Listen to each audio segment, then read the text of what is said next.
Welcome to the Watch My Feet blog spot. Today's entry, The Other Side of Fear. If there was one single thing that I was truly afraid of in life, it was public speaking. I avoided it at near all cost. The few times I had to do it, it was like a roller coaster ride. There was a lot of anxiety leading up to that day. Then right before it was my turn to speak, I could literally feel my heart racing 1,000 beats per second. It took a lot of energy to suppress that fear. For me, suppressing it meant that I would appear as if I had it all together. Newsflash, I did not have it together at all. Over the years, I learned that my fear was much bigger than me. This was the type of fear that ran warm through my veins. You see, even my biological brothers and sisters were crippled by the same fear. Many of my aunts, uncles, cousins were all chained by what I now identify as a generational curse. It's a stronghold that causes you and your family to stagger, to give up on dreams. The only way to stop it is to fight back with faith, mental strength, and physical actions. Personally, I've always felt that God has had more for me. At the same time, I've also felt that every day I've missed a piece of my blessing because of fear. For 18 years, my soul has been in conflict, knowing that I must move in God's purpose for my life, but at the same time, I couldn't overcome the fear to even move forward at all.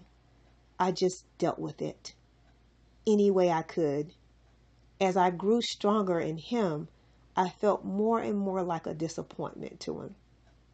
I imagined God Himself calling me by name, asking me to do something for Him. I paused. I looked back at Him. I hesitated, but somehow managed to find the courage to open my mouth and say no. No, I can't do this. I can't because I am too afraid. I am too scared to speak.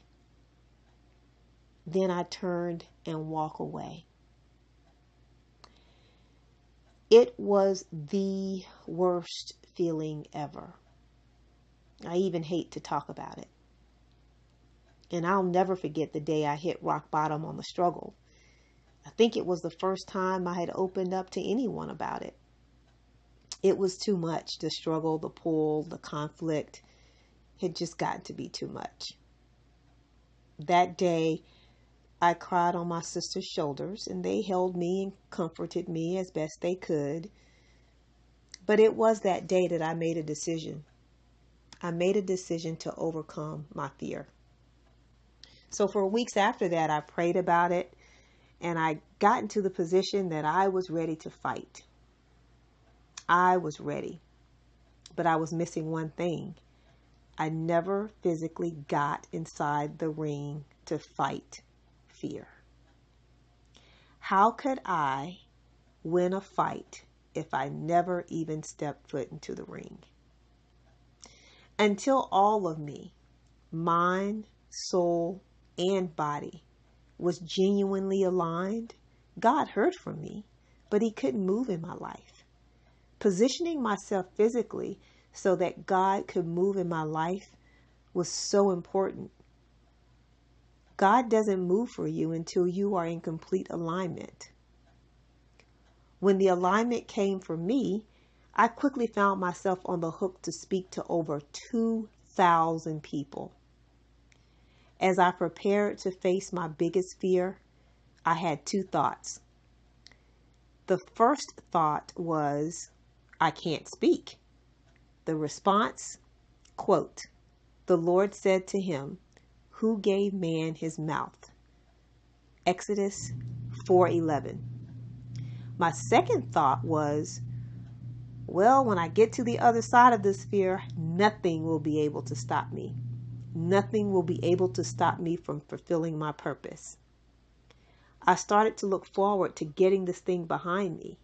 I quickly made it a point to open up to my children so that they could not only get the lessons and break the generational curse, but so that they could help me. They learned as I learned, and they understood by example every step of the way.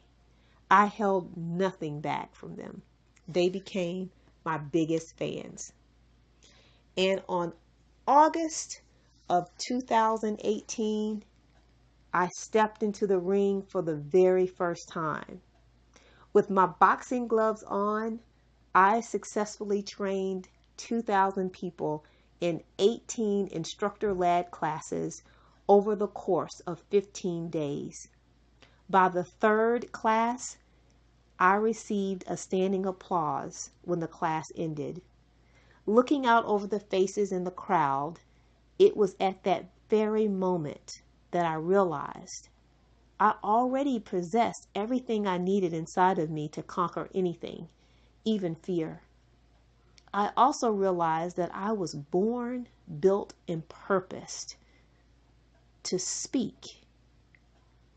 And I thought, this is how I'm supposed to inspire people, to connect with people. This is my purpose. This experience moved me a step closer to my purpose. Right now, I am thousands of feet in the air on Delta Flight 1158. I am absolutely thrilled to be sitting in seat 24E, headed to Cleveland, Ohio, to train 200 more. As I write this blog, I know that I have absolutely nothing to fear at all. I am grateful. I am on the other side of fear.